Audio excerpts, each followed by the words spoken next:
Our second speaker this morning is Brother Mark Vincent from the Lapworth, UK Ecclesia. The theme for Brother Mark's classes this week is Conquest, Joshua and the Canaanites. Today's class is entitled An Altar of Imposing Size. Brother Mark. Today then is the day of goodbyes, and no doubt there will be handshakes and hugs and perhaps a tear here and there as well. And that's how it is for us after just a week of being together at Bible school. It was a time for goodbyes for Israel too in Joshua 22. And here it was not a matter of them having been together for a few days. They had camped together for weeks, for months, for years even. They had fought side by side. They had seen the walls of Jericho fall down together, and they had run up to take possession of the city. These would have been close relationships, wouldn't they? These would have been special relationships. And this point of parting now in Joshua 22 would have been a time of sadness, no doubt, and a time of remembering all the things that, with God's help, they had been able to achieve in his sight. At that time, Joshua summoned the Reubenites and the Gadites and the half-tribe of Manasseh.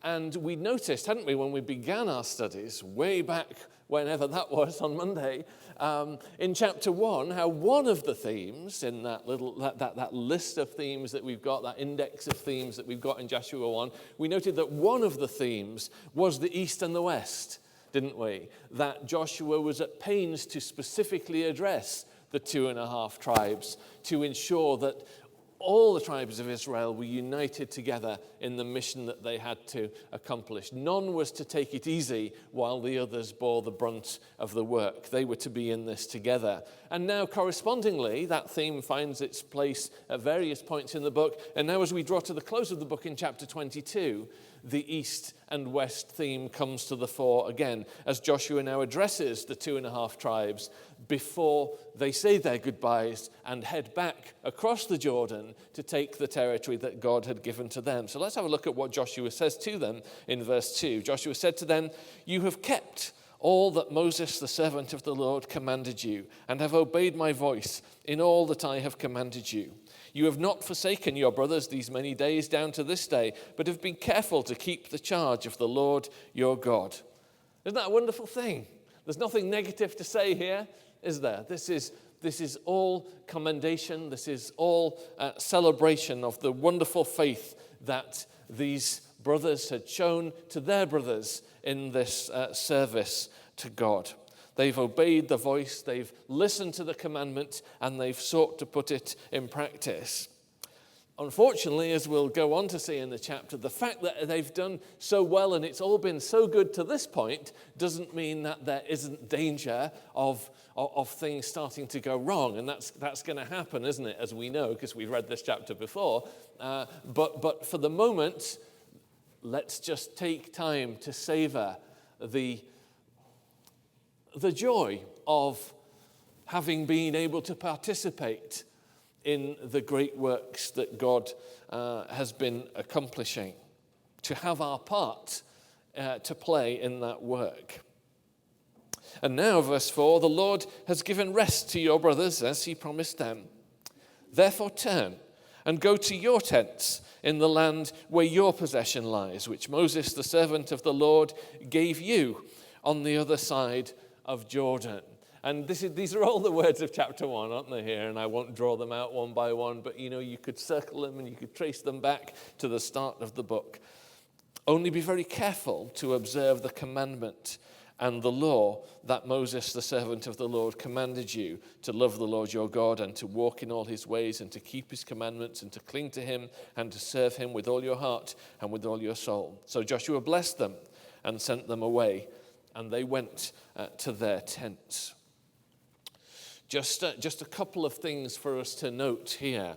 In verse 5, "Only be very careful to observe the commandment and the law that Moses commanded you." This carefulness that he encourages them to show. We're going to come back to that in a moment when we get into chapters 23 and 24, but it's just worth noting that it's here as well. We all need to take care.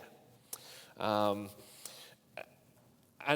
then he goes on to elaborate, doesn't he? He goes on to elaborate what the commandment and the law that he's described, the commandment and the law that we should be very careful to observe. He goes on to expand on what that is in verse 6. Sorry, it's not verse 6, it's the second half of verse 5. Do you see that? The commandment and the law that Moses, the servant of the Lord, commanded you, and then he expands that. And it's like a 5-point plan. And I just think all of the verbs here, all of these commands are just really helpful ones for us to remember. Maybe these are the sorts of things to put on a poster or on the wall somewhere, or to keep as a checklist in your Bible.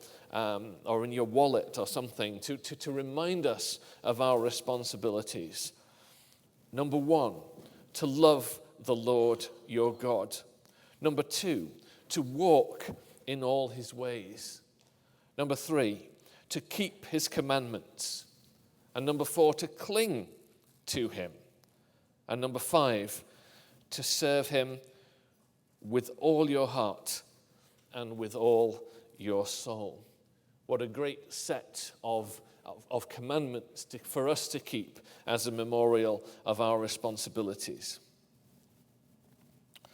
And so off they go then to the land of their inheritance. They say their goodbyes, and the camera doesn't stop for us to watch those goodbyes, but we can well imagine what that must have been like, the emotional intensity of that experience, and they go. But unfortunately, it's not very long before there is a problem. In fact, it appears they don't even get across the Jordan before a problem arises. And we need to consider that now. And when they came to the region, this is verse 10, and when they came to the region of the Jordan that is in the land of Canaan, the people of Reuben and the people of Gad and the half-tribe of Manasseh built there an altar by the Jordan, an altar of imposing size. Now, from that verse, it's not entirely clear. We know we're in the Jordan vicinity. It's not entirely clear which side it's on. I think it becomes apparent from later in the chapter that it is on the side of, here's the land, and it's on the west side, i.e. it's not in their territory, it's on the 9.5. Is that the right maths? It's on their territory. The 2.5 tribes from the east build this altar in their territory. Now, I don't know if you've ever attempted to build something on your neighbor's property, but that may not go so well. And of course, we'll come to understand why they did this, but it's not without risk, this strategy, is it? Let's just put it like that. And especially when you consider that this is an altar of imposing size. As the ESV puts it, the King James says, a great altar to see to, doesn't it? Or some expression like that. So this is a big altar. Now, we don't have the exact dimensions of it, but this is an altar that you can't miss. Now, I've no experience of altars of imposing size, but I do have an experience of a garden shed of imposing size, because one got built in our garden once. And as you probably know, in the UK, the lots for properties are much, much smaller than you have in the US. So, your neighbors are very close, and people can be quite edgy about what you put on the edge of your property, because it's close to theirs. And we had this shed built, and we got a chap to come and build it. And he was a great builder, but he used, it was way overbuilt, this shed. He used woods that is like twice as thick as the wood you would normally find in a normal shed. I think the shed will last longer than the house, probably. It was so strongly constructed. And he decided to build it on a platform of railway sleepers, which of course made it even higher. And the land sloped downwards like this, and he started the railway sleepers at the high point of the land, built up a platform so that, of course, by the time the land fell away, the rise at this end with this enormous shed on it was really quite something. And we were pretty scared, actually, as we saw this. What have we done here? And what are the neighbors going to say about this? And that perhaps just highlights to us this was quite a thing for them to construct this altar of imposing size on the land that was in the territory of their brothers. And as it turned out, we were sort of sat there in the evening waiting for a knock on the door, from the neighbors, and it never came. And the neighbors were lovely, and everything was fine. But we were a bit anxious for a while there. Well, do you notice in verse 10, it doesn't say anything about the reason, does it? They just built this altar of imposing size, and we've got this suspense now because we don't know. It's like, why did they do that? Who is this an altar to? What is this an altar for? What is the significance of this? We don't know, and of course, the neighbors, the other tribes, they don't know either, do they? And so what's going to happen here? Well, assumptions are going to be made, aren't they? And that, of course, that is exactly what happens. And the people of Israel heard it, and I'm sure they saw it as well. They heard it, and they said, "Behold, the people of Reuben and the people of Gad and the half-tribe of Manasseh have built the altar at the frontier of the land of Canaan, in the region about the Jordan, on the side that belongs to the people of Israel." There's the clue that it's on their side. And when the people of Israel heard of it, the whole assembly of the people of Israel gathered at Shiloh to make war against them. Oh dear. So it wasn't long since they were hugging, was it?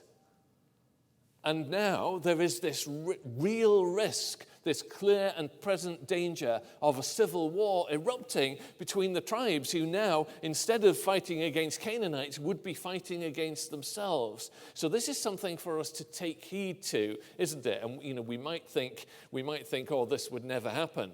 But of course, there are sometimes tensions between ecclesias, aren't there, within different parts of the brotherhood. So this, while we may not be fighting physically against one another, this is indeed a situation that we might want to take heed to and see what lessons there are to be learned here. If those who had been so close in their fighting together against the Canaanites, in their taking of Joshua together and so forth, could so quickly come to a situation where, through lack of proper communication and through lack of explanation of an action and a proper understanding of the rationale for this action, could come to the brink of civil war, then surely we too should be very careful that our actions are clearly understood and properly explained and taken for the right reasons. Then, verse 13, the people of Israel sent to the people of Reuben and the people of Gad and the half-tribe of Manasseh in the land of Gilead Phinehas, the son of Eleazar the priest, and with him 10 chiefs, one from each tribe, every one of them a head of the family of the clans of Israel. And they came to the 2.5 tribes. So who did they send? They sent the most scary man, didn't they? They sent Phinehas, the son of Eleazar, and we know what he had done. We know the sort of zeal for the Lord that he had had when one of the people had brought a Moabite woman and how he had struck him through. And of course, his righteous anger and his zeal was absolutely right in that occasion. So we know he's a man that's prepared to take action, and there's a risk here, though, isn't there? That could it be that the action is taken before there's been a proper discovery of what has happened, because they're ready to make war, aren't they? That's why they've gathered at Shiloh, to make war against them, as verse 12 has told us. So let's see what they say. It starts in verse 16, doesn't it? Thus says the whole congregation of the Lord, What is this breach of faith that you have committed against the God of Israel in turning away this day from following the Lord by building yourselves an altar this day in rebellion against the Lord? Have we not had enough of the sin of Peor? And you can feel the emotive language, can't you, now coming through here. Have we not had enough of the sin of Peor? And remember how the Lord made the breach against Achan. But there's faults on both sides here, isn't there? Because we know, because we know the story, that the 2.5 tribes have built an altar for a good reason, to remember something positive, that the altar should be a witness between the tribes of Israel, the tribes of one Israel, even though they're in two parts, one on one side of the Jordan and one on the other, to remember that they are all united under God. That was the purpose of the altar. Whether one was strictly needed or not is another question, but the idea of having one, it's not a bad idea, is it? To remember that unity that we have under God, so that we're not looking at ourselves and say, because I like you and you like me and we share some things, therefore it's all going to be okay, but rather we remember there is a greater one than us that unites us. And that's sort of a helpful principle, isn't it? And that can be a helpful principle in marriage and in other relationships as well, can't it? That we act in a certain way within that relationship, not just for what we are ourselves and what we have promised each other, but also because of who God is, and that he is the greater presence in all of our relationships, actually, in all of our relationships that have a spiritual basis. So all that is good and commendable, but it is a huge mistake, isn't it, to do something, especially something that can be so easily misinterpreted as it was, and not explain what it is that we're doing. And really, of course, what they should have done, rather than just, and I wonder if they weren't quite sure, perhaps they weren't quite sure whether it was a good idea or not. Perhaps they were a little bit embarrassed that the altar had ended up so big. I don't know. Perhaps they weren't sure whether they should build it on one side or the other, and they'd said, well, I think it's better if we build it on their side. But then they perhaps thought, maybe at the back of their minds, they thought, was this perhaps a bit presumptuous doing this? So instead of discussing it, they just, well, let's just do it, and then walk away quickly before anyone can ask us about it. I don't know. I'm hypothesizing their thoughts, and I might be wrong. But what is clear in the narrative is that there has been no explanation. There has been no discussion. Surely the better thing would be to say, we're really concerned about this thing, that we grow apart, and that at some future point, when our fellowship together in this conquest has been, long in the past, that you might start to say, you stay on your own side of Jordan, thanks. We don't want you over here. We don't want you coming to the tabernacle, all the time. That they would come and explain that concern, and that together they would develop a plan, and that the brothers from the east would say, well, we thought a good way of addressing this would be if we built this altar as a witness between us. And then hopefully they would have said, yeah, that makes sense, let's do that. And then, of course, it would have been a combined altar, wouldn't it? Rather than an altar of imposing size that is imposed on the other party, because there it is in their territory built. So, in a way, there's a lot of stuff that's just common sense that is missed out here, isn't there? And as we've seen, this nearly leads to a war. So we need to think very carefully then, don't we, in ecclesial relationships about taking the right actions for the right reasons.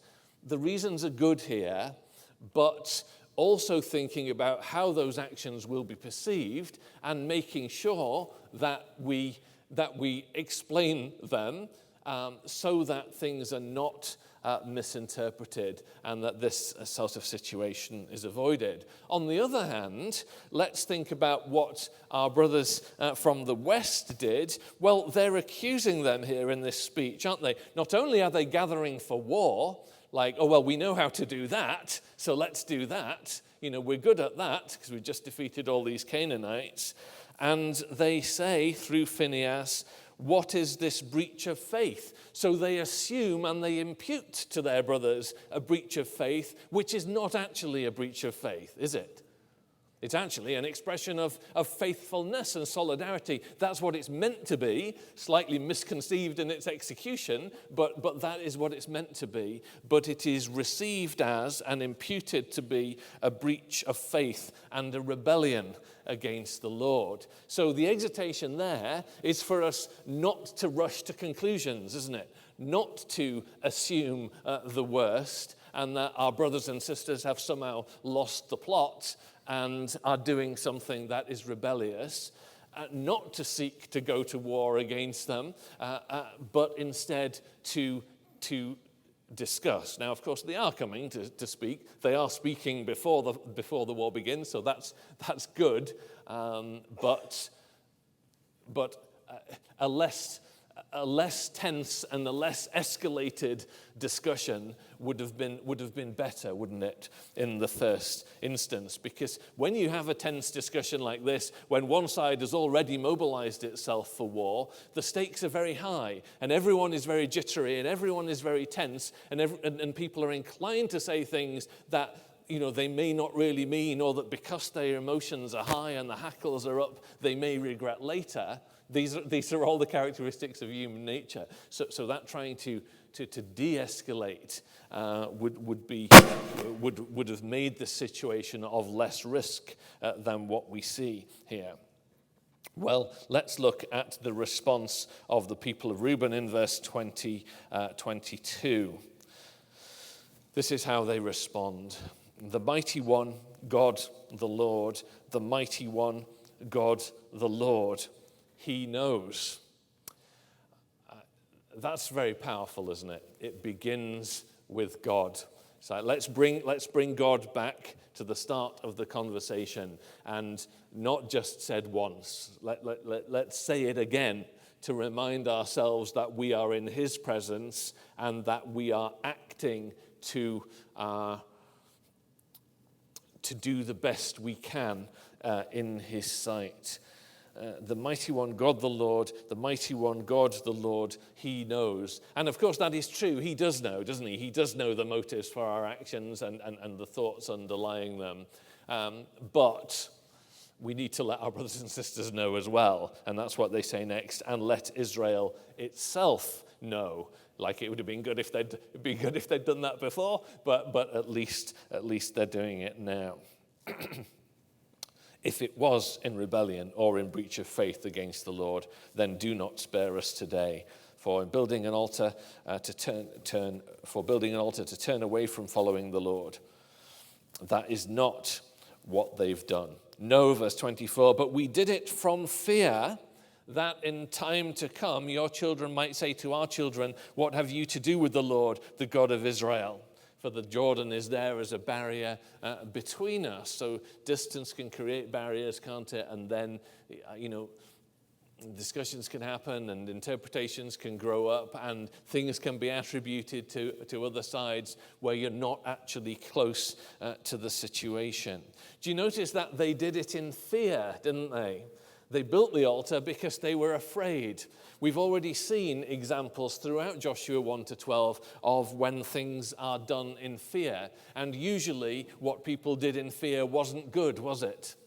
That was what caused Jericho to be shut in. That was what caused the kings of the north and the kings of the south to gather together and form a coalition to fight against Israel. It didn't end well.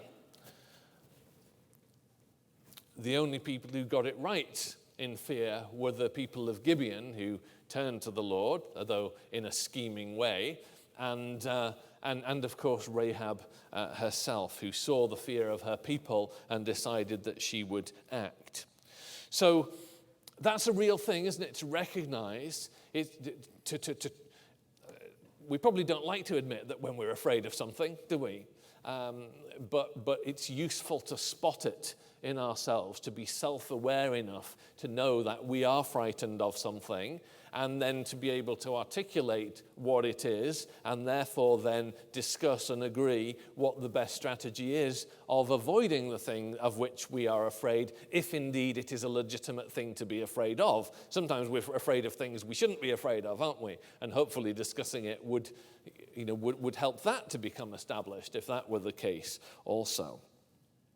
Well, I think we don't need to read the rest of the speech. Verse just a couple of things. Verse 28. And we thought, that sort of says it all, doesn't it? Well, you may think that, but you need to explain that. And therefore they built this altar. Far be it from us that we should rebel against the Lord and turn this day from following him by building an altar against him. So the situation now, having given this really quite wise speech now, well, things are straightened out, aren't they? And you can just imagine everyone just breathing out a relief that there does not now have to be this fighting of the 9.5 tribes against the 2.5, but they can all remain in the fellowship that they had enjoyed in all those previous adventures they'd undertaken together. So it was, you can see that in verse 30 and 31. Let's look at the words at the end of verse 31. Today we know that the Lord is in our midst, because you have not committed this breach of faith against the Lord. Now you have delivered the people of Israel from the hand of the Lord. And on into verse 33, the people of Israel blessed God and spoke no more of making war against them to destroy the land where the people of Reuben and the people of Gad were settled. The people of Reuben and the people of Gad called the altar Witness, Ed, or Ed for short, for they said, it is a witness between us that the Lord is God. So again, that principle of having something greater than ourselves, and we see that on a number of times in the Bible, don't we? When people set up a stone or a pillar, or there is an altar and a sacrificing in the presence of the Lord, and the two parties remember perhaps what unites them. They remember their responsibilities towards one another, but that they have those responsibilities and that they will be faithful, not because of what they believe about themselves, not because of what they believe about the other party, but because of what they believe about God, the Lord God. He is witness. So very interesting, a very interesting incident, isn't it, in Joshua 22 that exhorts us quite powerfully in our relationships with one another. So when we say our goodbyes today, no civil wars afterwards. That's the thing that we've got to remember. On into chapters 23 then and 24, and we're in our final two chapters of Joshua. Let's just remind ourselves of how that begins. A long time afterward, when the Lord had given rest from all the surrounding enemies, and Joshua was old and well advanced in years, Joshua summoned all Israel, and he spoke to them those final words. I want really perhaps to just pull out. We won't go through all of chapter 23 and 24. There's a lot in those chapters. They're very rich chapters. But let's just make the connection back with chapter 1 and again our theme of succession, because now it's Joshua's turn for one last time, or I suppose really two last times, once in chapter 23 and once in chapter 24, to remind them of their responsibilities, to remind them of the treasure that they bear as God's children and as his servants, to remind them of their responsibilities to take heed to the commandments of the Lord and to make sure they are passed on. These are not suggestions of the Lord, are they? These are the commands of the Lord. And to go forth in the knowledge that God will be with them as they go, and that they may therefore be strong and courageous to do all that he has commanded them. So we return then to that topic of passing the baton, of one generation passing on the truth to another, and of the importance of Bible schools within that. Of course, they have a very important role to play, don't they? And we've all been blessed by being able to share in such an occasion together this week. We looked in our first class at some examples of how the times change, but the word of the Lord must abide forever amongst us. And we talked about COVID, we talked about technology, didn't we? We talked about the passing of the generations from the old to the young. And I just wanted to give one more example. I gave the example of our individual ecclesia at Stirling, and how there was a point when there was a real transition when a number of brothers and sisters who had served so long and so actively fell asleep, and it was time for a new generation to arise.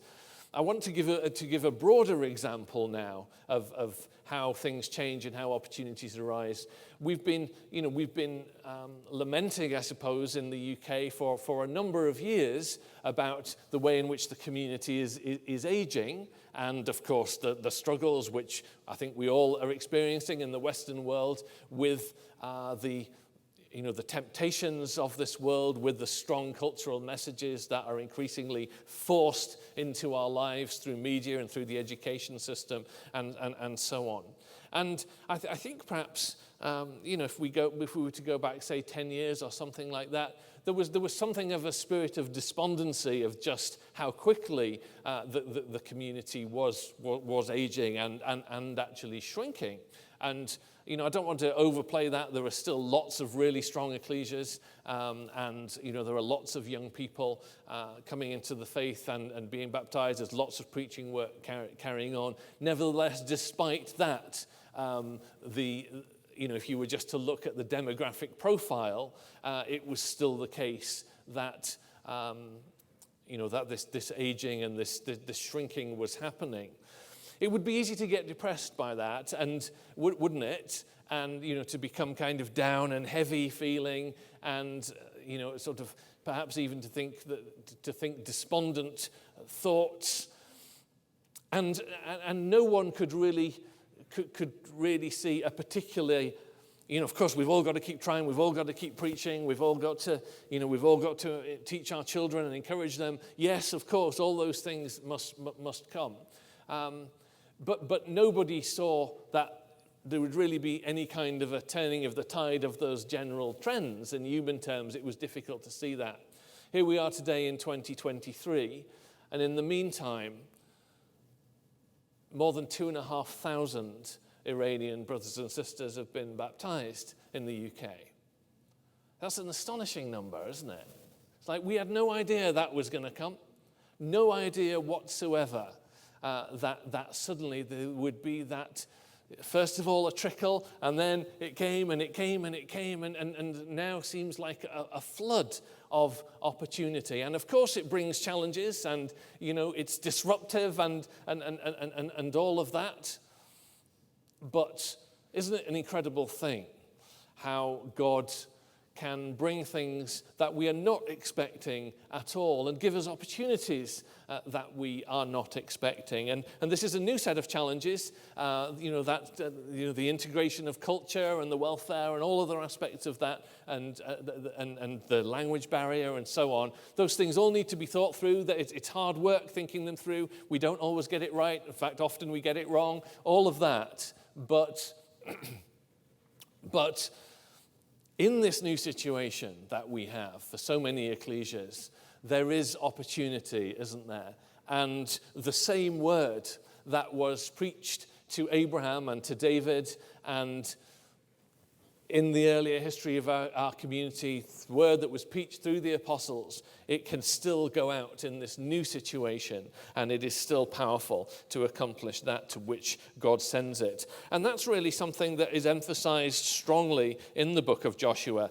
Can we just go back briefly to chapter 1 before we come back for one final time to chapters 23 and 24?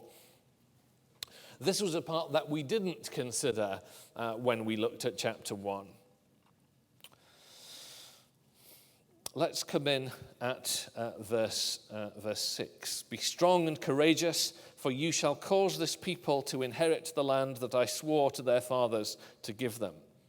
Only be strong and very courageous, being careful to do according to all that the law that Moses my servant commanded you. Now, it's interesting there, isn't it? It's like twice is the exhortation to be strong and courageous. Be strong and courageous. This is about going in and doing something physical. This is about, fighting the war of the Lord. That's going to be one element, isn't it? And of setting up new structures and new housing and new encampments and so forth in the land. There's going to be a lot to be done, and we can understand why it says be strong and courageous. That's an attribute that is going to be very much needed. But there is also to be a care, isn't there? We parked that in Joshua 22. We noted that, didn't we? Be very careful to do according to the law. So what we don't want then is a sort of a bull in a china shop sort of thing here then. The bull is the be strong, isn't there?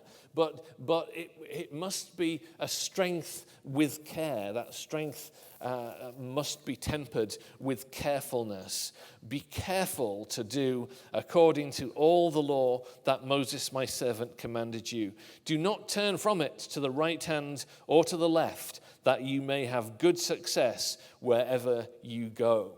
So he talks about the danger that we might turn to the left or turn to the right. And, obviously within the political sphere, those are terms, aren't there? There is a left and a right. And there is this balance then, isn't there, of walking this line that is focused on what God has said and being careful to avoid an extreme at the left and the right. And I just think that's captured in the nature of God himself, that he is a God of mercy and truth, isn't he? And that those two things are perfectly balanced in him.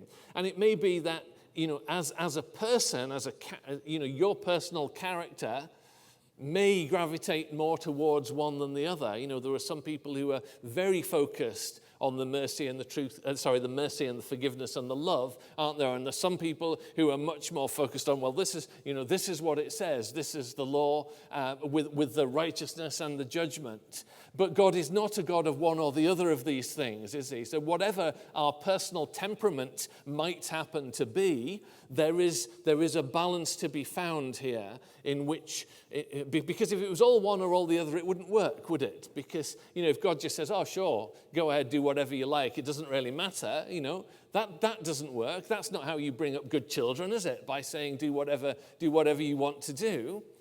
So because basically you're then saying that truth doesn't matter, that it's all the same. And it's not all the same, is it? Because God is a God who divides.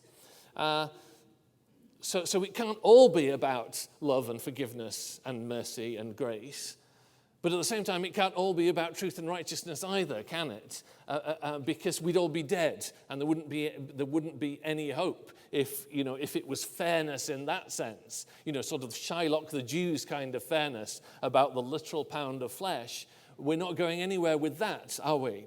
And it's the balancing of the mercy and the truth, which of course God has perfectly in his character, and which careful study and attention to the scriptures will lead us to, by God's grace, develop within ourselves that is key there. Verse 8, the book of the law shall not depart from your mouth, but you shall meditate on it day and night, so that you may be careful, there it is again, to do according to all that is written within it. For then you will make your way prosperous, and then you will have good success. So here it is at the beginning of Joshua 1, this emphasis on the primacy of the word of God. And lo and behold, there it is in our statement of faith, isn't it, as the very first clause. So we're absolutely right with that, aren't we, in laying that foundation in the statement of faith, because you can't have a discussion or an understanding of anything else unless you have a basis for understanding truth. And that's why, of course, it has to be first in the statement of faith, as it is.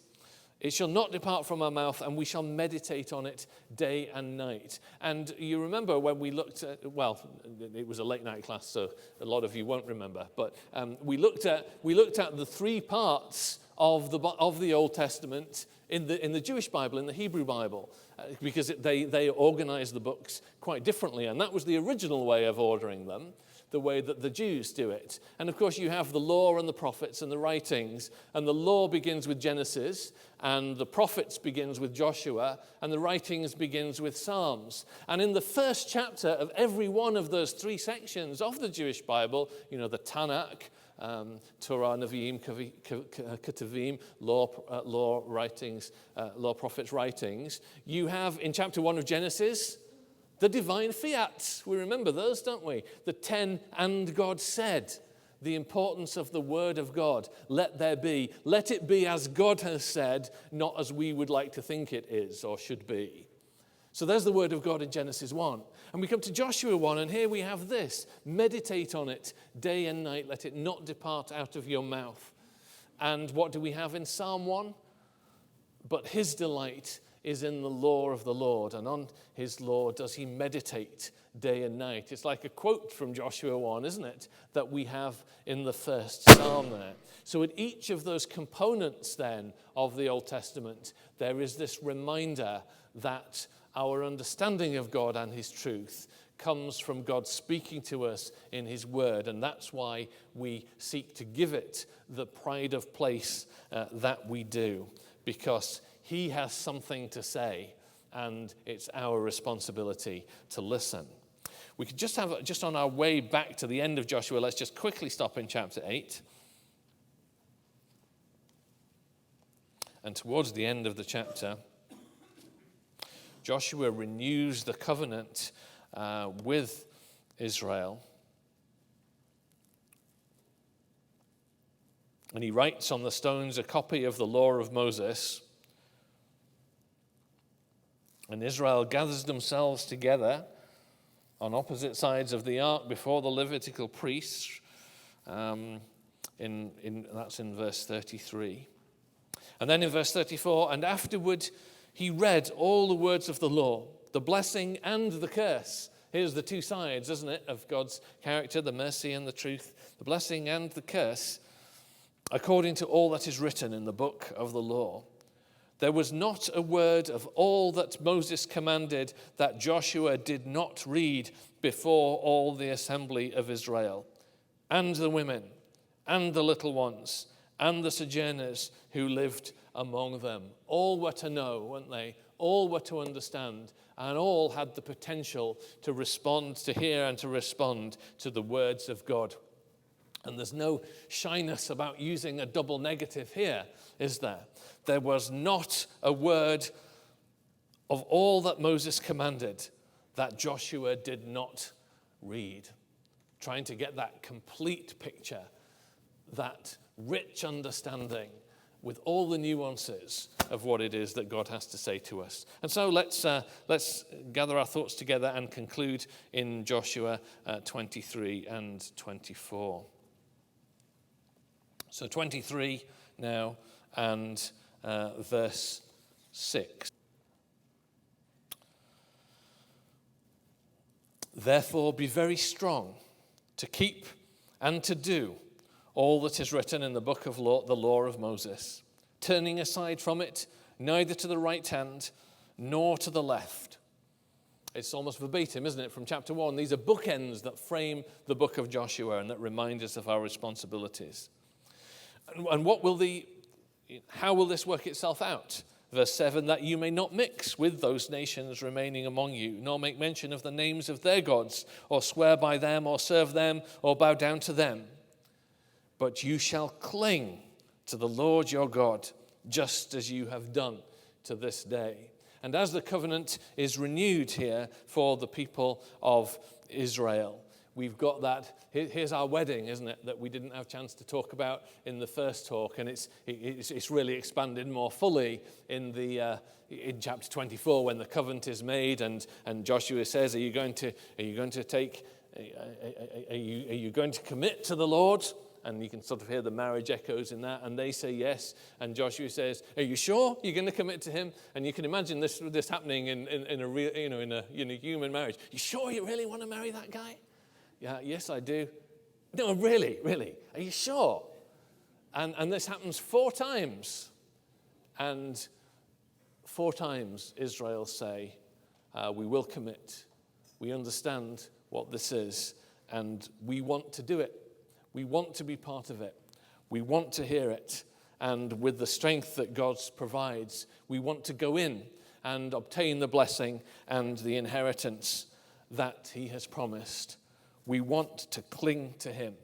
He is our Lord and our God. And of course, we look forward to the time when he sends his great Son, the Lord Jesus Christ, back to the earth again as a bridegroom. And in the meantime, we prepare ourselves for him as his beloved bride.